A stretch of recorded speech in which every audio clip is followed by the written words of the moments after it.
हमारे साथ सिल्ली के पूर्व प्रसादी देवेंद्र दाया आए जाते हैं। 1932 का जो खतियानी पद यात्रा है, ये सीएम हेमंत सोरेन का क्या संदेश देंगे? मेरा यही संदेश होगा कि झारखंड गठन हुए 25 साल हो गया और 25 साल में झारखंडी कौन है इसका पहचान नहीं हो पाया है।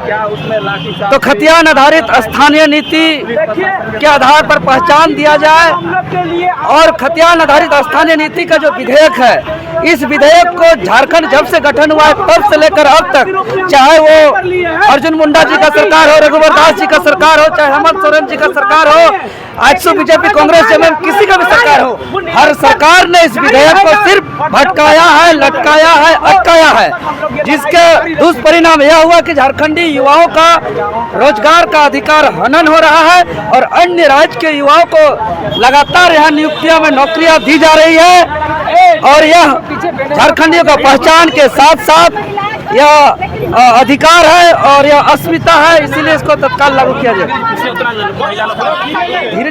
शिक्षा मंत्री का कहना है कि एक लड़का पढ़ता ही नहीं तो नौकरी कहाँ से देंगे सब, इसीलिए दूसरा जगह देते हैं। आप इसमें क्या बोल रहे हैं? नीति क्यों नहीं बन रहा है, इस पर बात करिए ना। पढ़ता है, लिखता है, नहीं लिखता है, ये बाद में बात करेंगे। आप नीति क्यों नहीं बना रहे हैं? 1.5 साल से जो है कि ठंडी अवस्था में रख दिए हैं विधेयक को। जब महामहिम राज्यपाल जी ने लौटाया है शीतकालीन सत्र के दौरान और उसके बाद से जो है कि अभी तक उसका कुछ अता पता नहीं है। मतलब 1932 खतियान लागू करवा कही रहिएगा? बिल्कुल लागू करवाना आवश्यक है और वो लागू होना ही चाहिए, क्योंकि झारखंड क्यों गठन अलग हुआ है? झारखंड लंबे संघर्ष, त्याग, बलिदान, कुर्बानी के परिणाम स्वरूप हुआ है और झारखंड आंदोलन और शहादत के परिणाम स्वरूप हुआ है। और आंदोलन का जो आधार था वो भाषा, संस्कृति और यहाँ का शोषण था और यहाँ के भाषा संस्कृति का संरक्षण के लिए और शोषण खत्म करने के लिए यहाँ खतियान आधारित स्थानीय नीति लागू करना होगा। और इसको लेकर के जब 15 नवंबर 2004 को जब अलग झारखंड राज्य हुआ और प्रथम जो बाबूलाल मरांडी जी जब सरकार बने थे, उसी समय 8 अगस्त 2002 को अंतिम सर्वे में रिपोर्ट में जिसका नाम या पूर्वज का नाम वसीगत है, उसको झारखंड में स्थानीय माना जाए, ये विधेयक को पारित किया गया था। लेकिन कुछ मामलों को लेकर के कोर्ट ने निरस्त किया, लेकिन उसको आगे कानूनन लड़ाई नहीं लड़ने की वजह से, उदासीन रवैया होने की वजह से आज देख रहे कि वो ठंडा अवस्था में चला गया। इसके बाद 2010 में जब अर्जुन मुंडा की सरकार बनी थी, तब आजसू पार्टी के सुप्रीमो सुदेश कुमार महतो एक मंत्रिमंडलीय उप समिति का संयोजक बनाया गया था और तमाम और अन्य मंत्रीगण को सदस्य बनाया गया था। लेकिन वो मंत्रिमंडलीय उप समिति स्थानीय मामला पर कोई जवाब नहीं दिया।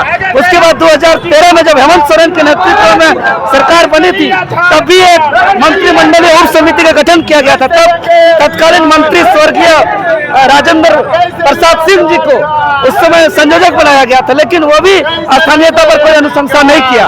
अब हेमंत सोरेन जी जब 2019 में मुख्यमंत्री बने तो 2024 से चुनाव से कुछ महीना पहले यानी 11 नवंबर 2022 को विशेष सत्र बुला करके स्थानीय नीति विधेयक को 1932 आधारित खतियान नियोजन नीति स्थानीय नीति को सर्वसम्मति से पारित करते हुए उसको महामहिम राज्यपाल को भेजा था।